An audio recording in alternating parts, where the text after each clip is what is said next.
అందరికీ నమస్కారం. ఈరోజు మీ అందరికీ నేను వినిపించబోయే కథ వినాయకోపాఖ్యానం. రచయిత లక్ష్మీ భారతి రెడ్డి గారు. ఇక కథలోకి వెళితే, కాలింగ్ బెల్ మోగడంతో తలుపు తీసి చూసింది లావణ్య. ఎదురుగా ఆమె భర్త దయాకర్. అతని చేతుల్లో ఓ చిట్టెలుక. దాని కాలుకి కట్టు ఉండటంతో, ఆ ఎలుకేమిటండి దరిద్రంగా విసుగ్గా ప్రశ్నించింది. ముందు నన్ను లోనికి రానివే, చెప్తాను. లోనికొచ్చిన దయాకర్ హాల్లోని సోఫాలో కూర్చొని ఎదురుగా ఉన్న టేబుల్పై ఎలుకనుంచాడు. చెప్పండి మీ ఎలుక కథ, తన శ్రీవారి పక్కనే కూర్చుంటూ అడిగిందామె. ఏం లేదోయ్, డ్యూటీ అయిపోయాక ఇంటికొచ్చేందుకు బస్టాప్కొచ్చాను. అక్కడ కనిపించింది ఈ ఎలుక కాలిగాయంతో నడవలేక పడుకొని.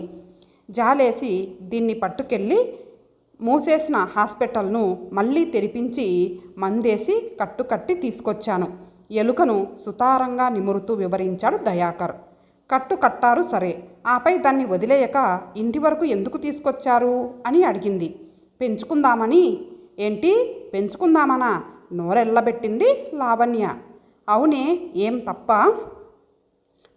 తప్పున్నారా?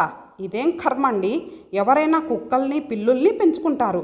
ఎంతోమంది ఎలుకల కోసం మందులు బోనులు పెట్టి పట్టి చంపేస్తుంటే మీరేంటి విచిత్రంగా ఏకంగా ఎలుకనే పెంచుకుందాం అంటారు చోద్యం కాకపోతే? అవును లావణ్య, పాపం ఈ బుజ్జిముండని చూస్తే జాలేయటం లేదు, చూడొకసారి అంటూ ప్రేమగా ఎలుకకి ఓ ముద్దిచ్చాడు దయాకర్. లావణ్యలకు సంవత్సరం క్రితమే పెళ్ళయింది. దయాకర్ వెటర్నిటీ డాక్టర్.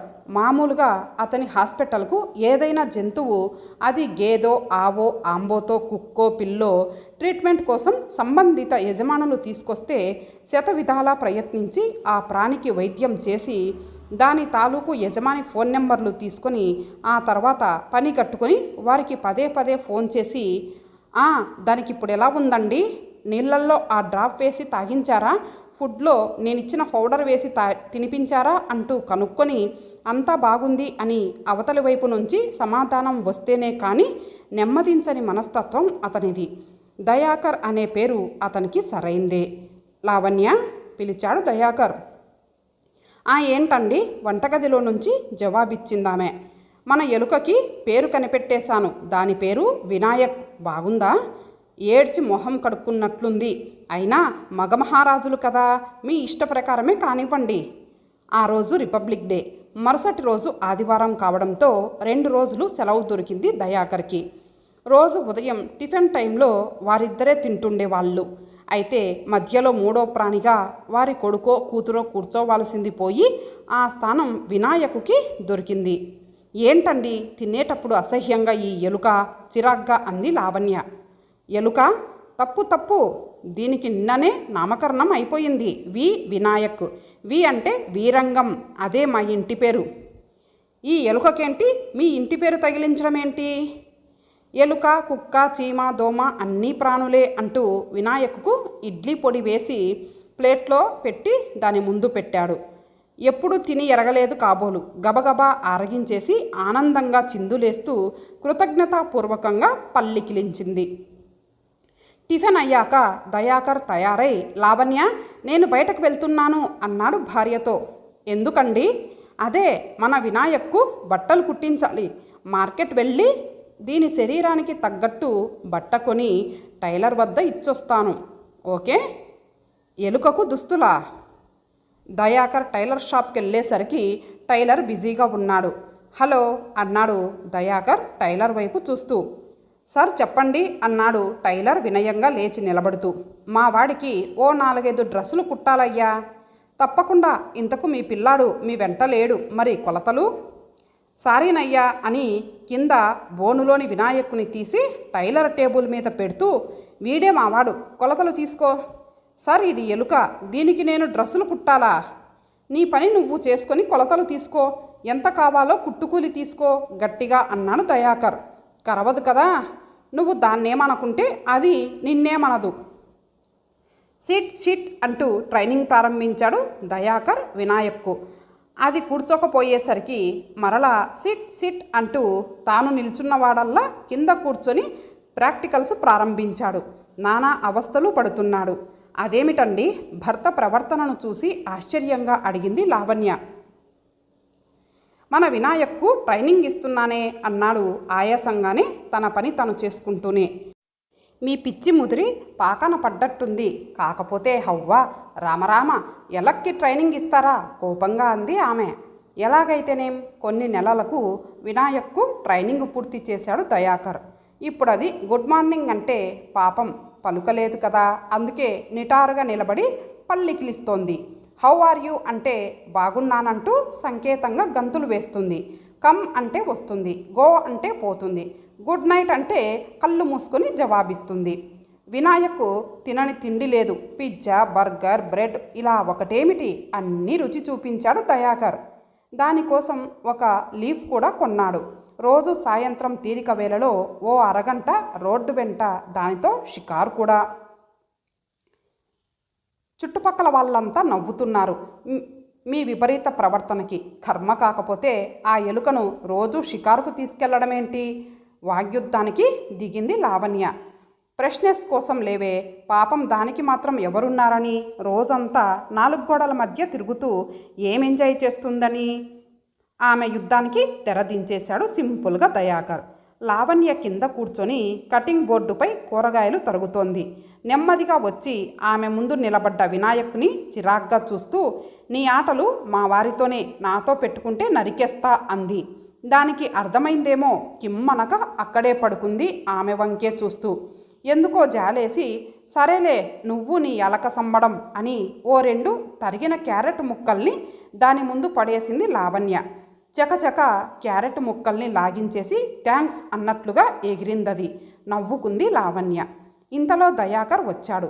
లావణ్య, నేను అర్జెంటుగా పెనగలూరి వెటర్నరీ హాస్పిటల్కి వెళ్ళాలి.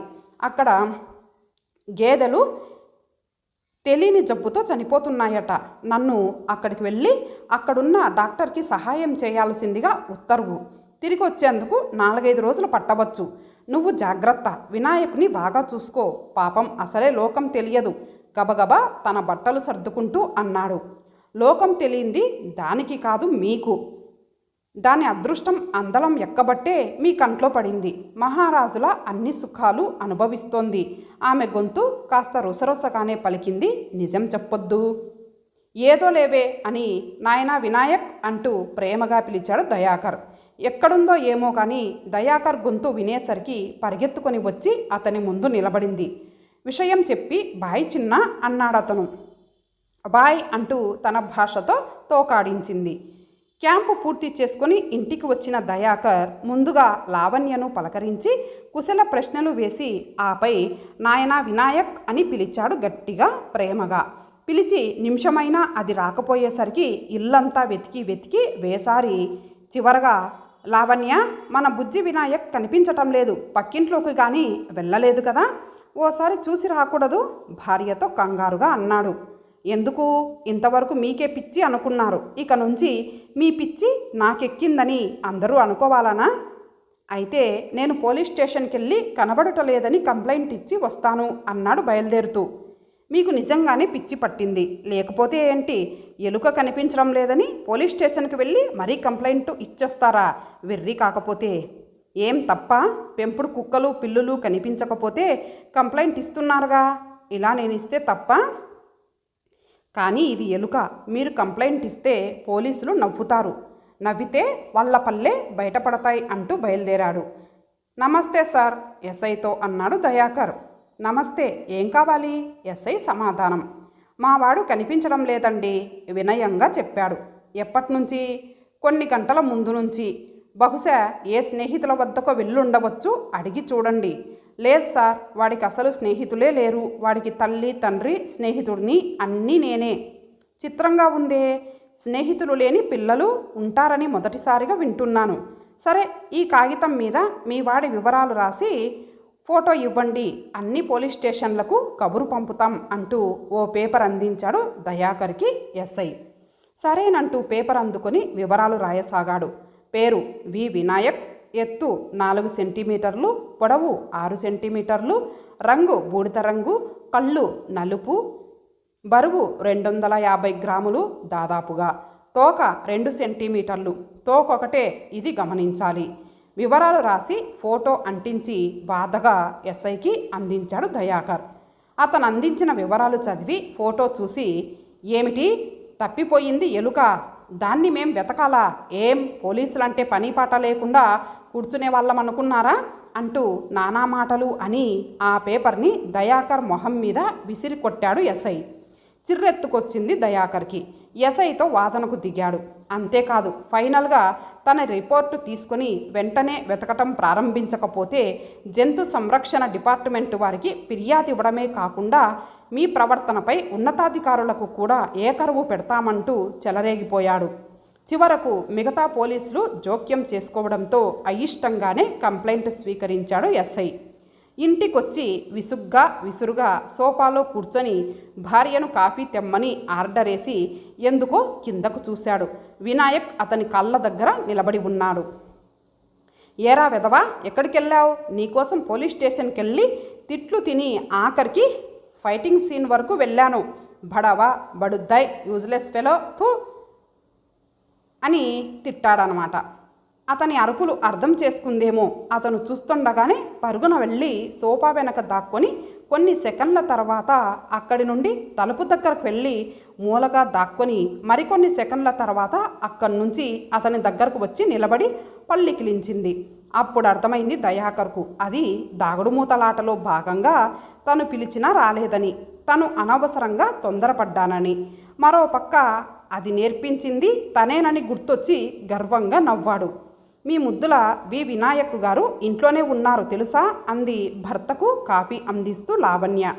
తెలుసులేవోయ్, ఎంతైనా తెలివిగలది మరి, దాగుడుమూతలాట ఆడింది నాతో అంటూ భార్యతో పోలీస్ స్టేషన్ సీన్లు చెప్తూ ఓ గిన్నెలో కాఫీ పోసి వినాయక్ ముందు పెట్టి అది తాగుతుంటే తృప్తిగా చూస్తూ తను తాగసాగాడు దయాకర్. ఈ తమాషాను చూస్తూ ముక్కున వేలేసుకుంది లావణ్య. ఇంతటితో ఈ కథ సమాప్తం. మరలా మరొక మంచి కథతో కలుద్దాం. అంతవరకు సెలవు. నమస్తే.